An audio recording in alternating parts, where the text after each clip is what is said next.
Hola, soy Bárbara Colio y estamos ahora en las oficinas del despacho de abogados Obón, a punto de tener una muy interesante conversación con Juan Ramón Obón, uno de los mejores abogados de este país y especialista, experto en derechos de autor y defensa de propiedad intelectual.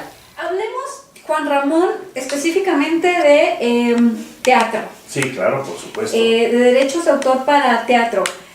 Una pregunta muy boba para empezar. ¿Es correcto decir cobrar los derechos de autor? Sí, desde luego. Tiene toda una estructura. El derecho de autor, generalmente, en pocas palabras, tiene dos grandes facetas, dos grandes facultades. Unas que llaman de índole moral y otras de índole patrimonial. Las de índole moral tienen que ver con respecto al autor como creador y a la obra como entidad propia. ¿Sí? Son elementos protegibles por el derecho de autor. Y hay una serie de derechos que son irrenunciables. El derecho al crédito como autor, a la integridad de la obra, a evitar mutilaciones o adaptaciones o transformaciones sin autorización, etc. Esos son perpetuos inclusive. Así es. Ahora, esto de las regalías que nos mencionabas, que me gusta bastante ese símil, porque creo que es muy entendible, que es como las utilidades para el trabajador, las regalías para el autor. Esas regalías se generan cuando, a partir de esa materia prima, que es el texto, se produce un producto, que viene siendo el montaje, y cuando se explota comercialmente, de ahí viene ese porcentaje. Sí. Ahora, en el marco legal, ¿tenemos establecido qué porcentaje es de esas regalías? Sí. Surgió en 1963 la nueva ley de derecho de autor, que se llama una nueva ley por eso, porque realmente su estructura cambió totalmente la dinámica del derecho de autor en este país, fortaleció las sociedades de autores y estableció a partir de ahí tarifas muy importantes.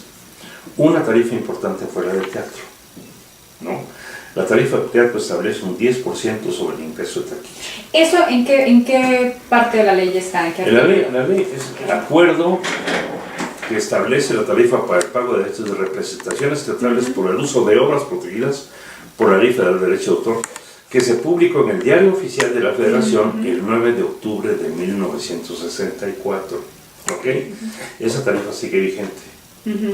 Dice, la tarifa se pagará un 10% de la entrada de cada función cuando se presenten obras de los siguientes géneros: drama, comedia, sainete, etcétera, etcétera, ¿no? Entonces sí está establecido. Y incluso estas tarifas estaban reguladas por unos principios de orden público. Es decir, ¿cuál es el orden público aquí? Es decir, el orden público quiere decir, rompe ese famoso principio de que la suprema ley de los contratos es la voluntad de las partes. Es decir, hay derechos para una parte que están por encima de la voluntad de los particulares. Por ejemplo, vamos a poner un ejemplo muy sencillo. México prohíbe en la Constitución la esclavitud. Artículo primero: cualquier persona que entre en este país por el solo hecho es libre. La esclavitud está abolida, no se puede permitir la esclavitud. Pero un día yo te digo, ¿sabes qué? Tengo ganas de ser esclavo. Sí, para beneficio de mi familia voy a firmarte contigo un contrato de 20 o 25 millones de pesos o 2 millones de dólares, lo que tú quieras, y voy a ser esclavo tuyo de por vida. No es posible. Perfecto. Firmamos el contrato.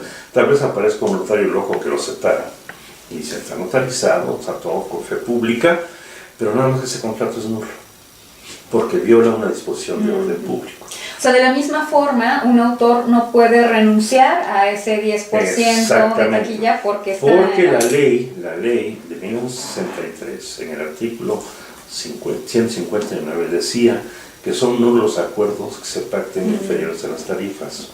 ¿Sí? Esa cuestión de orden cambió, pero la tarifa sigue vigente. Hoy en día, por cuestiones económicas, por una serie de factores, de pronto se ha estado negociando abajo del 10%, pero el 10% es lo que tradicionalmente se tiene que venir cobrando en salas de teatro. O el autor tiene derecho a ser representado por la sociedad, a tener la representación de una persona física, o puede establecer directamente el trato con el empresario. Ahora, estas ganancias de regalías son exentas de IVA. Exentas de IVA y exentas del impuesto sobre la renta hasta 500,000 pesos. De ISR hasta 500,000 pesos. A partir de... Por año. Ok, 500 pesos acumulativos en el año, de distintas obras. Más o menos 500,000.